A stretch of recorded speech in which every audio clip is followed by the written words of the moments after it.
And let's look at this Fever roster and who is currently under contract with the Fever. The Indiana Fever's free agency period has the entire WNBA world divided right now. Fans are furious, analysts are skeptical, and social media hasn't stopped talking about it since the first signing dropped. But here's the thing, is the Fever front office actually making a massive mistake? Or is everyone overreacting before a single game has even been played? Because on one side, you have a roster that looks incomplete, with questionable moves that have left a lot of people scratching their heads. And on the other side, you have 3 players who could realistically be first-team All-WNBA this season, something almost no other team in the league can say right now.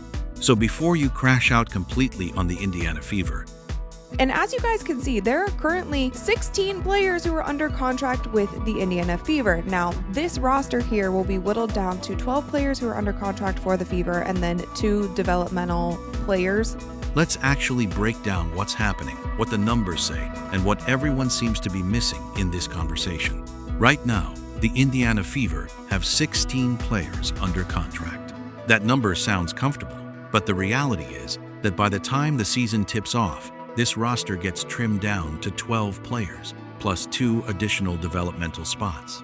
And those developmental contracts are actually important to understand because they don't count against the salary cap, meaning the Fever have a little more flexibility there than people might realize. So who's locked in? The core pieces that everyone already knows about are still there. Caitlin Clark, Kelsey Mitchell, Aaliyah Boston, those 3 aren't going anywhere. Demire Stantis has been with the team for 2 seasons now. Lexi and Sophie are back. Michaela Timpson is still on the roster, though her role remains one of the bigger question marks heading into camp. And then you have the new additions, Myisha Hines-Allen and Shatoria Walker-Kimbrough, who both signed this week and immediately sparked a wave of reactions online. The thing about this roster is that it tells 2 different stories depending on how you look at it. If you zoom out and focus on the top of the depth chart, it looks genuinely competitive. If you zoom in on the role players and the positional balance, suddenly a lot of questions start popping up. And those questions are exactly what's been driving the conversation on social media this week. Because the signings themselves aren't the whole issue, it's what those signings reveal about the Fever's overall strategy that has fans genuinely concerned. The 2 names that immediately set social media off this week were Myisha Hines-Allen and Shatoria Walker-Kimbrough, and the reactions ranged from cautiously optimistic to completely baffled depending on who you asked. Starting with Hines-Allen, she played for Dallas last season and brings a physicality and toughness that the Fever genuinely needed after losing Natasha Howard. The comparison between the 2 makes sense when you watch their play styles. She works hard, she's strong, and she understands her role. The concern isn't her effort or her attitude, it's her size. At 6'1", she's undersized for the 4 or 5 position in a league where bigs can be dominant forces in the paint. Whether she can hold her own against some of the true bigs in this league remains a real question. Then there's Walker-Kimbrough. She's 5'9", played for Atlanta last season, and averaged just under 9 minutes a game. And that's where a lot of fans started to lose patience. Because when you look at the Fever's existing guard situation, Clark, Mitchell, Raven Johnson just drafted, Ty Harris already signed, adding another undersized guard feels like the exact opposite of addressing the team's most obvious need. The frustration isn't that these are bad players, it's that the Fever had clear positional gaps to fill, particularly at the 4 and 5 spots, and instead chose to add more depth at a position that was already crowded. That disconnect between need and action is what's driving the noise. Here's something that doesn't get talked about enough when it comes to roster construction. Being an elite, undersized guard in the WNBA is genuinely one of the hardest things to do in professional basketball. It's not just about skill. It's about surviving in a league where size and length can erase advantages in seconds. Think about who actually does it successfully at the highest level right now. Kelsey Mitchell, Kelsey Plum. That's essentially the conversation. 2 players both with something incredibly unique about their games that allows them to compensate for the size disadvantage on both ends of the floor. Mitchell is one of the quickest players in the entire league. Plum has an offensive arsenal that very few defenders can actually contain. These aren't just good players, they're exceptions. And that's the problem with loading up on undersized guards. For every Kelsey Mitchell, there are dozens of players who have the athleticism and the skill level, but just can't make it work consistently against bigger, longer defenders. Playing defense becomes exponentially harder. Creating your own shot against length becomes a nightly battle. And when you're already carrying Clark and Mitchell in those roles, adding more players in that same mold doesn't solve anything, it just creates redundancy. The Fever passed on Odyssey Sims, who actually showed up in last year's playoffs and already had chemistry with this group. They passed on Aaliyah McDonald, and instead they went with a player averaging under 9 minutes a game. That's a decision that's going to need some explaining as the season unfolds. This is the part that's genuinely confusing about the Fever's offseason, because when you look at their moves as a whole, it's really hard to figure out what the actual plan is. And that uncertainty is probably the biggest reason fans are as frustrated as they are right now. On one hand, signing Kelsey Mitchell to a 1-year Supermax contract is about as clear a win-now signal as a front office can send. That's a massive financial commitment on a short timeline. You don't make that move if you're thinking 2 or 3 years down the road. That's a move you make when you believe this roster, right now, can compete for a championship. But then you look at some of the other decisions, the players they didn't bring back, the positional gaps they didn't address, the signings that feel more like depth fillers than difference makers, and the win-now mentality starts to feel inconsistent. Sid Colson and Bree Turner are both gone. Odyssey Sims, who earned her spot in the playoffs last season, is now in Dallas.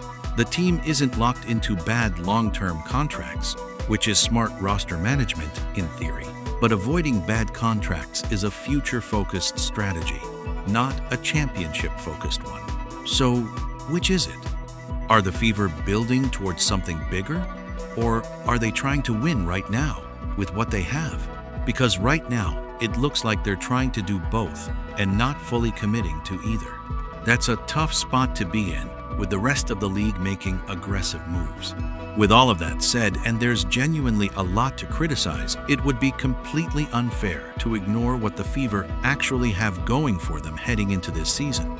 Because when you step back and look at the full picture, there are some real strengths here that are getting drowned out by the noise. Start with the obvious. 3 players who could realistically land on the first-team All-WNBA this season. Caitlin Clark was first-team All-WNBA in her rookie year. Kelsey Mitchell earned first-team All-WNBA honors last season.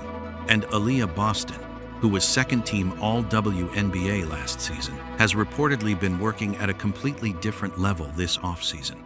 That kind of individual talent at the top of a roster is genuinely rare in this league. Most teams are building around 1 star. The Fever have 3. But beyond the individual talent, there's something this roster has that money genuinely can't buy: chemistry. This group has played together. They know each other's tendencies, they trust each other, and that comfort level shows up in ways that stats don't always capture. Mo Billings adds to that dynamic too, having played alongside Clark and Boston at Unrivaled earlier this year. History across every professional sports league has shown repeatedly that throwing together a collection of talented players doesn't automatically produce a winning team. The Fever don't have that problem. Their core is connected, battle-tested, and motivated. That's a foundation worth believing in, at least until the evidence says otherwise. The official WNBA power rankings just dropped, and honestly, some of these placements are going to spark just as much debate as the Fever's free agency moves did. Starting at the top, Vegas at number 1. Nobody's really arguing with that. They're the defending champions, and they've kept their core largely intact until someone actually beats them. That number 1 spot belongs to the Aces. New York Liberty at 2 is interesting. On paper, this is arguably the most loaded roster in the league. Sabrina Ionescu, Breanna Stewart, Jonquel Jones all back, and then adding Rebecca Allen and Satu Sabi on top of that? That's a terrifying group. But they have a new coach and several new pieces integrating into an already established system. Chemistry questions are real, and they could absolutely affect a team this talented early in the season. Indiana Fever at 3 is a statement, especially considering that just last season, a major outlet gave them a D grade for their free agency work after signing Natasha Howard, Sid Colson, Bree Turner, Dana Bonner, and Sophie Cunningham. They were called big losers, and yet here they are, third in the league's own rankings.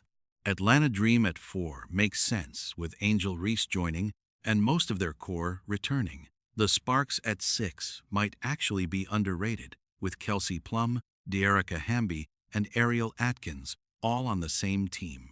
And the Chicago Sky feel genuinely undervalued, a young, hungry group with something to prove that deserves more respect than they're currently getting. This moment has been everywhere this week, and it's not hard to understand why. At A'ja Wilson's first press conference as a Dallas Wing, a reporter asked her directly about her relationship with Paige Bueckers, noting that Paige had publicly confirmed they were a couple on TikTok last year, and whether they had spoken to other couples in the league about navigating that dynamic as professional teammates.